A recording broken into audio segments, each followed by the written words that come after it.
Hello, my name is Seth Eastman. I work for the Midwest Division of Dentsply Sirona in the Virginia, North Carolina area, and I handle all your Midwest handpieces, handpiece maintenance, and diamond and carbide burrs. Today I'm going to briefly go over the Midwest E electric system and a couple of its functions and some information. What I will say about electric handpieces is that handpiece maintenance is paramount, even more so than with your air-driven handpieces. One of the main reasons being is that the inside of an air-driven handpiece is very simple. I mean, air goes down and it spins a turbine. Think of like air hitting a pinwheel and spinning it. With an electric handpiece, if we can get a close-up of this, the inside of the handpiece kind of looks like a watch, especially in the high speeds. This is a 1 to 5, so think of a 5-gear bicycle. Your electric motor is going to spin at 40,000 RPM, and then depending on how we gear it is how fast it's going to spin. So this is 40,000 times 5 gets you to your 200,000 for your high speed. So it's very important that we maintain these handpieces. One thing that I'll say real quick is one thing that most offices do that we don't want to do is we don't want to wipe the electric handpieces, or air-driven for that matter, down with any kind of wipes or spray. The reason being is most of them have either isopropyl alcohol, ethyl alcohol, peroxide, etc. No matter what, they're going to seep into the little crevices of the handpieces and cause galvanic corrosion and dry rot of the O-rings. So when we're done with the handpieces, we just want to take them off the motor, bring them over.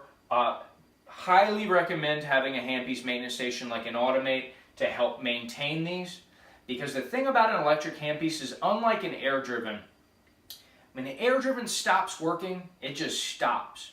But because of the extra torque and power of an electric handpiece, when it is not being maintained correctly, it's not going to stop. It's going to keep going, which will generate friction, which will generate heat, and that can be a liability. So we really want to make sure we're properly maintaining our electric handpieces. So with the Midwest E system, it comes like this out of the box. Looks like a tabletop version, but it can be mounted in different ways, and this box can be hidden with the screen mounted on your unit so that it looks pretty much like an integrated unit. First thing we're going to want to do is set up the handpiece. This is nice because every operatory is a little bit different depending on how far it is from the air compressor. It might have different air pressure in every operatory. Now I don't have this hooked up to air right now, so we'll see if I can show you here, but real quick, when you get to the setup, you're just going to hit this PSI bar, and it's going to show an arrow pointing down with your foot. That just means you're going to put your foot all the way down on your rheostat, and then you're going to hold this button until it beeps.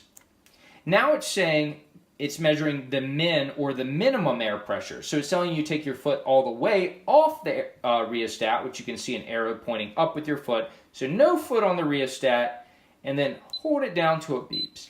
Now this unit is calibrated specifically for the specific operatory it is in. Now we're going to go into prep mode. Okay, so typically in high speed we're going to be running it at around 200,000 RPM. But we have a bunch of different presets. Think of this like presets on your car.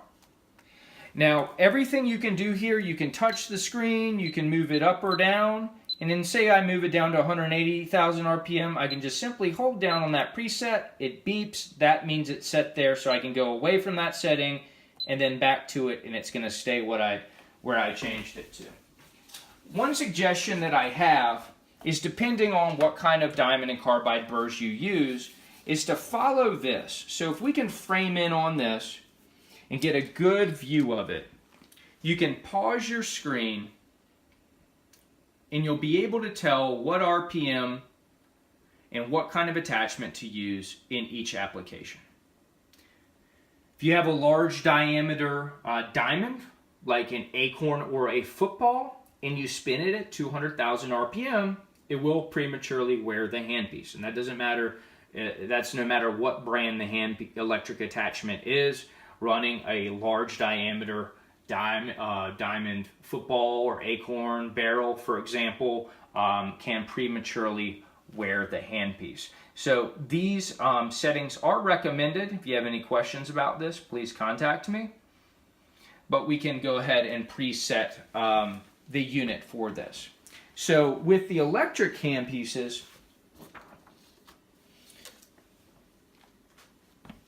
these are designed in Europe. In the US, we think of red as caution or slow. We think of it as slow or stop.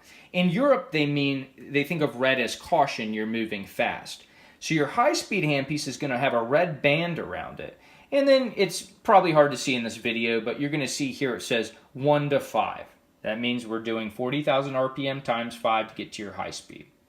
Whereas your low speed attachment means blue, or it's blue, which means kind of just think calm, water. That's your low speed. And it says here, which is hard to read, but 1 to 1. That means that it's gearing it directly at a 1-to-1 ratio, and you can move that RPM up or down, and this low speed will take your latch burrs.